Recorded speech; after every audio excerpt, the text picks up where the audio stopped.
GST மறுசீரமைப்பு நாடு முழுவதும் நாளை அமல். அத்தியாவசிய பொருட்களின் விலை குறைவதால் மக்கள் மகிழ்ச்சி.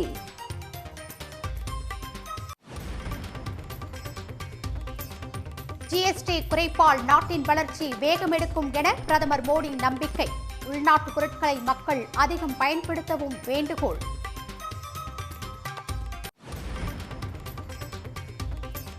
தூத்துக்குடியில் புதியதாக அமைய உள்ள கப்பல் கட்டும் தளங்கள் தென் தமிழ்நாட்டின் வளர்ச்சிக்கு புதிய அடித்தளமாக அமையும் என முதலமைச்சர் மு.க.ஸ்டாலின் பெருமிதம்.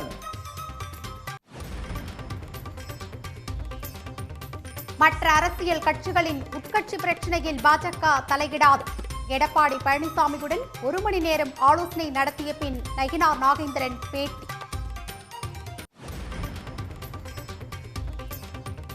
திமுக தாவேக்கு இடையேதான் போட்டி என கூறுவது பொருத்தமற்றது. விஜய் அறியாமையில் பேசுவதாக அதிமுக பாஜக கண்டனம்.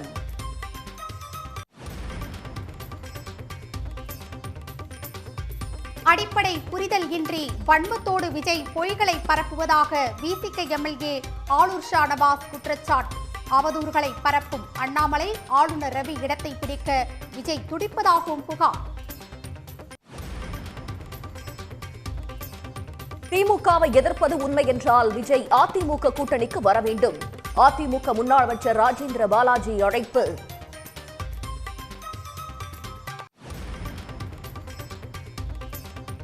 ரசிகர்களிடம் ஊடகங்கள் முதல் நாளை விமர்சனம் எடுப்பதை முறைப்படுத்த வேண்டும்.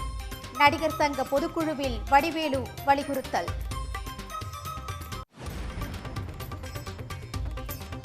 கனமழையால் கும்பகோணம் அருகே நெல் நடவு செய்யப்பட்ட வயல்களில் தேங்கிய தண்ணீர்.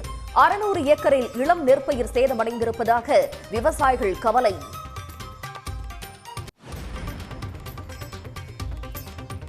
கொடைக்கானல் குணா குகை பகுதியில் சுற்றித் திரியும் குரங்குகளால் பயணிகள் அச்சம். செல்போன், கைப்பை உள்ளிட்ட உடைமைகளை பறித்துச் செல்வதால் அதிர்ச்சி.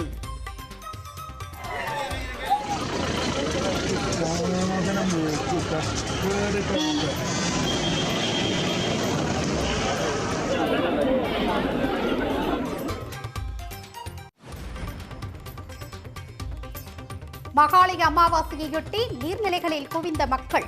முன்னோர்களுக்கு தர்ப்பணம் கொடுத்து வழிபாடு.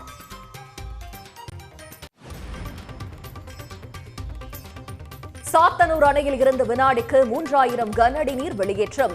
புதுச்சேரி கரையோர மக்களுக்கு ஒலிபெருக்கி மூலமாக வெள்ள அபாய எச்சரிக்கை.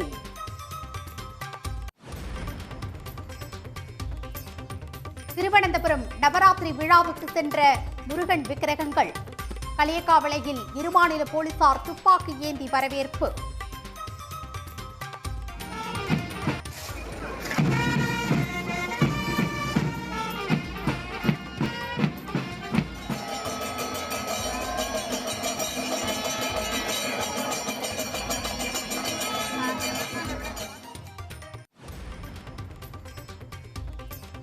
சமக்கிர சிக்ஷா திட்டத்தில் கையொப்பம் இட்டால்தான் தமிழ்நாட்டுக்கு கல்வி நிதி அளிப்போம். ஒன்றிய கல்வி அமைச்சர் தர்மேந்திர பிரதானின் பேச்சால் அதிர்ச்சி. ஜிஎஸ்டி வரி விதிப்பில் செய்யப்பட்டிருக்கும் சீர்திருத்தங்கள் நாளை முதல் அமலுக்கு வருகிறது. இதன் மூலமாக அத்தியாவசிய பொருட்கள், மின் சாதனங்கள், வாகனங்கள் உள்ளிட்டவற்றின் விலை குறைய உள்ளன.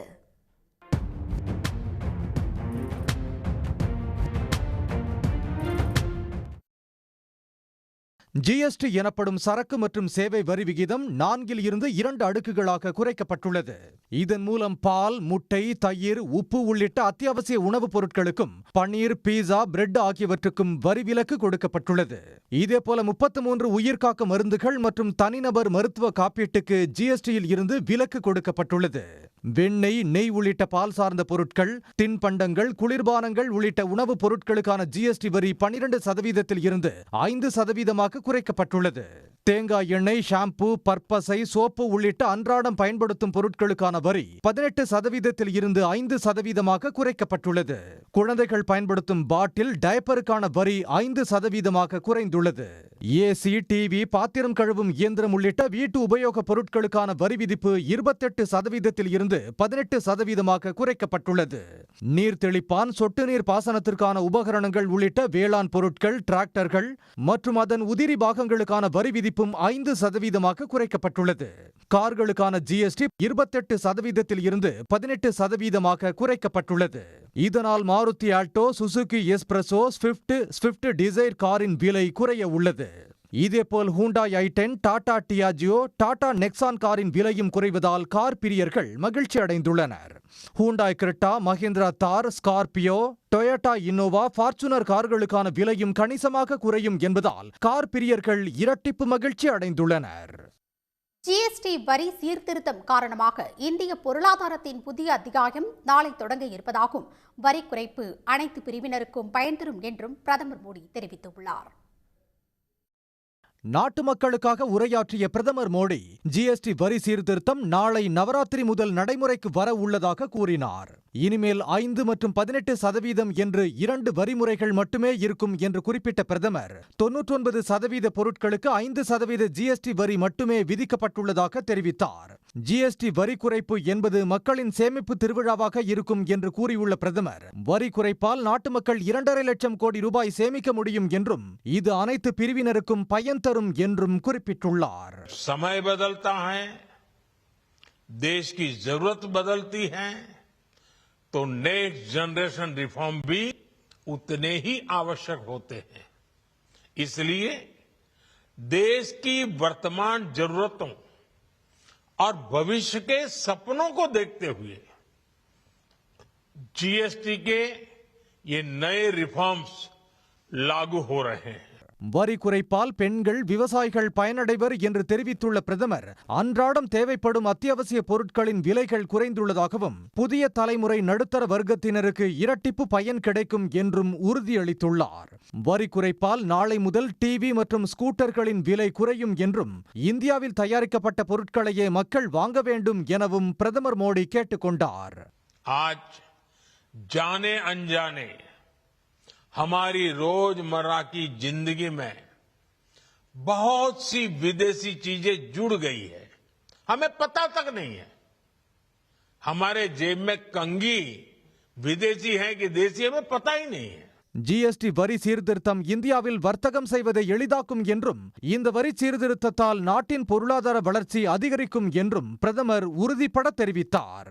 தொழில் முதலீடுகளை ஊக்குவிக்கும் வகையில் ஜிஎஸ்டி வரி குறைப்பு செய்யப்பட்டுள்ளதாக கூறியுள்ள பிரதமர் மோடி, இதனால் நாட்டின் வளர்ச்சி வேகம் எடுக்கும் என்று நம்பிக்கை தெரிவித்துள்ளார்.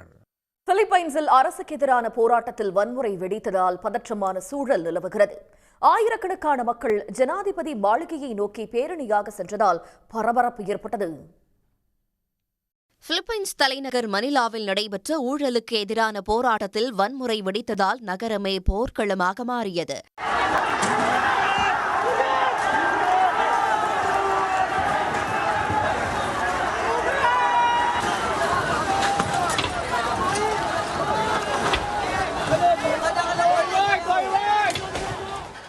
சுமார் 8,500 கோடி ரூபாய் மதிப்பீட்டில் மேற்கொள்ளப்பட்ட வெள்ள தடுப்பு பணிகளில் மிகப்பெரிய ஊழல் நடந்திருப்பதாகவும், இதனால் அரசியல்வாதிகள், தொழிலதிபர்கள், அரசு உயர் அதிகாரிகள் உள்ளிட்ட பலர் பலனடைந்துள்ளதாகவும் குற்றம் சாட்டி ஆயிரக்கணக்கானோர் போராட்டத்தில் ஈடுபட்டனர். வெள்ள தடுப்பு பணிகளுக்காக ஒதுக்கப்பட்ட நிதியில் ஊழல் நடைபெற்றதால் பருவமழையின் போது பல்வேறு பகுதிகள் கடுமையான பாதிப்புகளை சந்தித்த போதும் பணிகளை மேற்கொண்ட தனியார் நிறுவனத்தின் உரிமையாளர்கள் பல கோடி ரூபாய் மதிப்பிலான சொகுசு கார்களை வாங்குவதாக போராட்டக்காரர்கள் ஆதங்கப்பட்டனர்.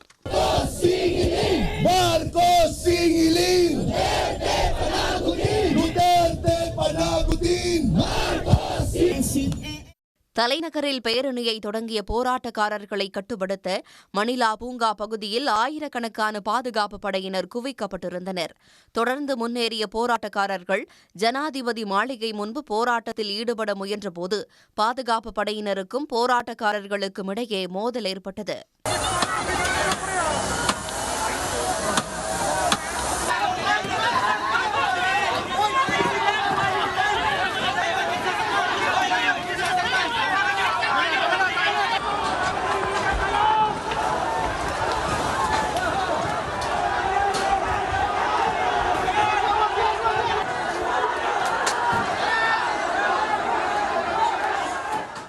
காவலர்கள் மீது போராட்டக்காரர்கள் கற்களை கொண்டு தாக்குதல் நடத்தியதால் பரபரப்பு ஏற்பட்டது.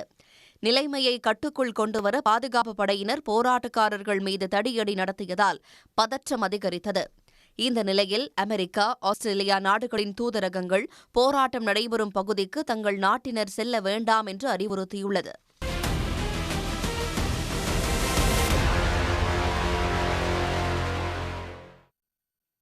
இரண்டாயிரத்து 26 சட்டமன்ற தேர்தலில் திமுகவிற்கும் தவேகாவிற்கும் தான் போட்டி என நாகையில் மேற்கொண்ட பரப்புரையின் போது விஜய் கூறியிருந்த நிலையில் திமுக தவேகா இடையே போட்டி என விஜய் அறியாமல் பேசுவதாக அதிமுக முன்னாள் அமைச்சர் RB உதயகுமார் விமர்சித்துள்ளார். இதேபோல் விஜய் பேச்சுக்கு பாஜக மாநில தலைவர் நயினார் நாகேந்திரனும் கண்டனம் தெரிவித்துள்ளார். 2026 ரெண்டு பேருக்கு நடுவுல தான் போட்டியே. ஒன்னு இன்னொன்னு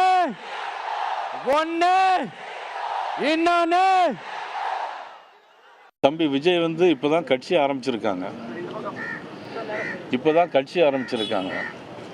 கூட்டம் வரது வச்சு திமுகவுக்கு எங்களுக்கு தான் போட்டி அப்படிங்கிற மாதிரி எல்லாம் சொல்லக்கூடாது. அதுக்கு தேர்தல் வரணும், கேண்டிடேட்லாம் போடணும், கேண்டிடேட்லாம் ஒழுங்கான கேண்டிடேட்டை போடணும், அதுக்குன்னு பொறுப்பாளர்களை போடணும், மக்கள் ஓட்டு போடணும். அதுக்கு பிறகு தான் சொல்ல முடியுமே தவிர ஜோசியம்லாம் சொல்ல முடியாது. மக்கள் எழுச்சி நிச்சயமாக ஓட்டம். அதாவது உங்களுக்கு ஓட்டு போடும்போது ரொம்ப டிஃப்ரென்ஸ் தெரியும். நீங்கள் ஒரு கேண்டிடேட்டாக இருந்து நீங்கள் போயிட்டு இருக்கும்போது, வேனில் ஏறி போயிட்டே இருக்கும்போது அந்த மக்களுடைய சிக்னிஃபிகன்ஸ் சைகைகளை பார்த்தாலே நமக்கு தெரியும் எது ஓட்டாக மாறும், எது ஓட்டாக மாறாது. நீங்கள் மதிப்புக்குரிய பெரிய தலைவர்கள்லாம் கட்சி ஆரம்பித்து இன்றைக்கி கட்சியெல்லாம் எப்படிலாம் இருக்குங்கிறது உங்களுக்கெல்லாம் தெரியும். அதனால் ஆளுங்கட்சியில் இருந்தார் EPS அவர்கள் 4 வருஷம் முதலமைச்சராக நல்ல பணியாற்றினார். அவருக்கு எல்லா விஷயங்களையும் தெரியும். எத்தனை டிபார்ட்மெண்ட் இருக்குது, எப்படி வேலை செய்யணும், மத்திய அரசில் எவ்வளவு பணம் வாங்கணும், எத்தனை கோடி மக்களுக்காக சாலைகளுக்காகவும் மின்சாரத்திற்காகவும் உணவுக்காகவும் எவ்வளவு பணம் செலவாகும், எத்தனை டிபார்ட்மெண்ட் இருக்குதுன்னு ஒரு ஆட்சியில் இருந்தவங்களுக்கு தான் தெரியும். ஆக எதுவுமே இல்லாமல் இன்றைக்கி திடீர்னு எனக்கும் திமுக தான் போட்டி அப்படின்னு சொன்னால் அது எப்படி பொருத்தமாக இருக்குங்கிறது எனக்கு தெரியல. சில நேரங்களில் மாணவர்கள் எழுப்புகிற கேள்வி, சந்தேகங்கள் அது அவர்களே அறியாமல் கேட்குற கேள்வியாக இருக்கலாம், புரியாமல் கேட்குற கேள்வியாக இருக்கலாம், படிக்காமல் கேட்குற கேள்வியாக இருக்கலாம், வரலாறை தெரியாமல் கேட்குற கேள்வியாக இருக்கலாம். 52 ஆண்டுகள் நம்முடைய மன்னாதி மன்னன், மக்கள் திலகம், பொன்மன தலைவன், புரட்சி தலைவர் MGR திராவிட முன்னேற்ற கழகம் என்கிற 75 ஆண்டுகள் வலிமை உள்ள கட்சி என்று ஸ்டாலின் சொல்லுகிறாரு. இன்றைக்கு தமிழகம் முழுவதும் கிளைக்கழகத்தை கொண்டிருக்கிற அந்த திராவிட முன்னேற்ற கழகத்தை வீழ்த்துகிற சக்தி அண்ணா திராவிட முன்னேற்ற கழகத்திற்குத்தான் உண்டு என்று இந்த உதயகுமாரோ சரவணனோ சொல்லவில்லை. புரட்சி தலைவர் MGR கண்ட கனவு. ஆகவே அதிமுகவுக்கு மாற்று திமுக, திமுகவுக்கு மாற்று அதிமுக. இது காலங்காலமாக தமிழ்நாட்டு மக்கள் அளித்து வருகிற தீர்ப்பு. இது 52 ஆண்டு காலம் அண்ணா திராவிட முன்னேற்ற கழக வரலாற்றை நீங்கள் புரட்டி பார்க்க வேண்டும். 75 ஆண்டு கால திராவிட முன்னேற்ற கழகத்துடைய வரலாற்றை நீங்கள் புரட்டி பார்க்க வேண்டும். இந்த வரலாற்றை நீங்கள் ஒப்பிட்டு பார்த்தாலே இந்த கேள்வி அந்த மாணவருக்கு எழுவதற்கு வாய்ப்பு இல்லை. பாஜக தலைவர்கள் பாணியில் நடிகர் விஜய் பேசி வருவதாக நாகை விசிக MLA ஆளூர் ஷானவாஸ் விமர்சித்துள்ளார். சென்னையில் செய்தியாளர்களை சந்தித்த அவர் விஜய்க்கு அஜெண்டா செட் செய்து கொடுப்பது யார் என்று கேள்வி எழுப்பினார். தொகுதி மக்களுக்கு தெரியும், அவங்க பார்க்குறாங்க இந்த அரசு அமைந்த பிறகு அங்கே எப்படி இன்ஃப்ராஸ்ட்ரக்சர் ஒவ்வொன்றா டெவலப் ஆகிருக்கு, இந்த 5 ஆண்டுகளுக்கு முன்னால் பார்க்காத காட்சி இப்போ எப்படி பார்க்குறோம் அப்படிங்கிறத அந்த மண்ணின் மக்கள் புரிந்து கொண்டிருக்கிறார்கள். அப்போ இவருக்கு உண்மையை சொல்லி அரசியல் செய்வதற்கு ஏதும் இல்லாததனால் அவதூறு அரசியலை, பொய் அரசியலை கையில் எடுத்திருக்கிறார். அது நீடிக்காது, நிலைக்காது. அவர் ஒரு நாகரிக அரசியல் செய்யட்டும், உண்மையிலே மக்களுக்கு என்ன தேவையோ அதை பேசட்டும். அதை விடுத்துவிட்டு அண்ணாமலையினுடைய இடத்தை நிரப்புவதற்கு அவர் தேவையில்லை, RN ரவியினுடைய இடத்தை நிரப்புவதற்கு அவர் தேவையில்லை. தமிழ்நாட்டில் இப்படி நிறைய பேர் நம்ம பார்த்துட்டோம். அந்த இடத்தை பிடிப்பதற்கு விஜய் ஏன் துடியாக துடிக்கிறார் என்பதுதான் நம்முடைய கேள்வி. அவர் இப்போது இருக்கிற கட்சிகளின் மீது வன்மத்தை கக்குகிறார். இந்த வன்மத்தை கக்குகிற அரசியல் என்பது யாருடைய அரசியல்? அதுதான் நான் கேட்குறேன். வன்மத்தை கக்குகிற அரசியல், பொய்யை புரட்டை சொல்லுகிற அரசியல், ஃபேக்சுவல் எரரோடு பேசுகிற அரசியல் யாருடைய அரசியல்? அதனால தான் நான் ரவியையும் அண்ணாமலையும் ஒப்பிட்டு சொல்கிறேன். தமிழ்நாடு இன்றைக்கு சந்தித்து வரக்கூடிய மிகப்பெரிய நெருக்கடியே ஒன்றிய பாஜகவால் வந்திருக்கிற நெருக்கடி தான்.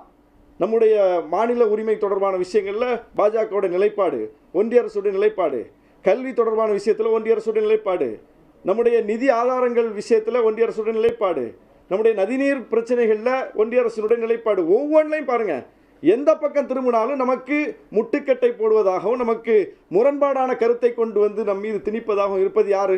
எந்த கட்சி, எந்த அரசு? அப்போ அந்த அரசை நோக்கி நீங்கள் என்ன உங்களுடைய வெளிப்பாடு இருக்குது? அப்போ வெளிப்பாடே இல்லை, பொய் தான் பேசுவேன் அப்படின்னா பொய் பேசியவர் என்ன நிலைமைக்கு ஆனார்னு பார்க்குறோம். 2 IPSகள் தமிழ்நாட்டில் பொய்யையும் புரட்டையும் அன்றாடம் பேசி பேசி தமிழ்நாட்டில் இன்றைக்கி அவங்களுடைய நிலைமை என்னன்னு பார்க்குறோம், கண்ணால் பார்க்குறோம். அதுபோல் மக்களால் நிராகரிக்கப்படக்கூடிய நிலைமை தான் விஜய்க்கும் வரும் இப்படியே போனா. திமுகவை எதிர்ப்பது உண்மை என்றால் விஜய் அதிமுக கூட்டணியில் இணைய வேண்டும் என்று முன்னாள் அமைச்சர் ராஜேந்திர பாலாஜி அழைப்பு விடுத்துள்ளார். விஜய் தனித்து களமிறங்கி வெற்றி பெறுவது எந்த காலத்திலும் நடைபெறாத ஆசை என்று கூறினார். விஜய் அவர்களுக்கு அது போன்ற ஒரு தொண்டர்கள் இன்னும் உருவாகவில்லை. அவருக்கு கூட்டம் வருகிறது, மிகப்பெரிய ஒரு கூட்டம் வருகிறது, அது உண்மைதான், மறுக்க முடியாது.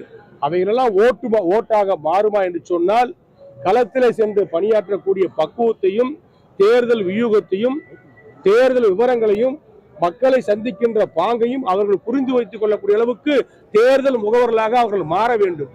மாறி பணியாற்றிய அனுபவம் இருந்தாலே ஒழிய விஜய் அவர்களுக்கு கூடுகின்ற கூட்டம் ஓட்டாக மாறுவதற்கு வாய்ப்பே இல்லை.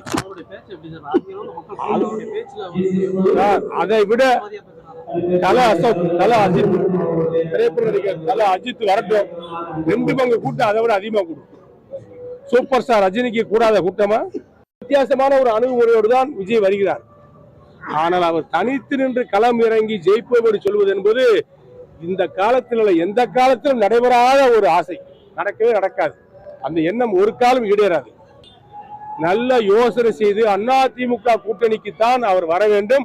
அவர் திமுகவை முழுமையாக எதிர்ப்பது உண்மையாக இருந்தால், திமுக ஆட்சியை தூக்கி எறிவேன் என்று அவர் சொல்வது உண்மையாக இருந்தால், திராவிட முன்னேற்ற கழகத்துடைய ஆட்சியை தமிழக அரசியலிருந்து விரட்டுவேன், அகற்றுவேன் என்று சொல்வது உண்மையாக இருந்தால் அவர் அதிமுகவுடைய கூட்டணியைத்தான் நாடி வர வேண்டும்.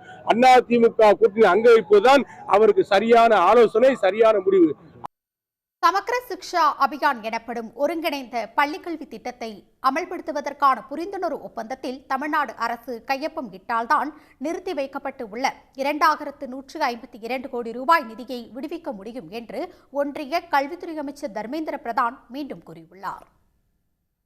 Dear friend, my sister Kanimoji, I assured them all cooperation on this RT issue, but especially in Samagra Shiksha, you have to accept the MOU offered by Government of India, because Government of India is abide by its policies.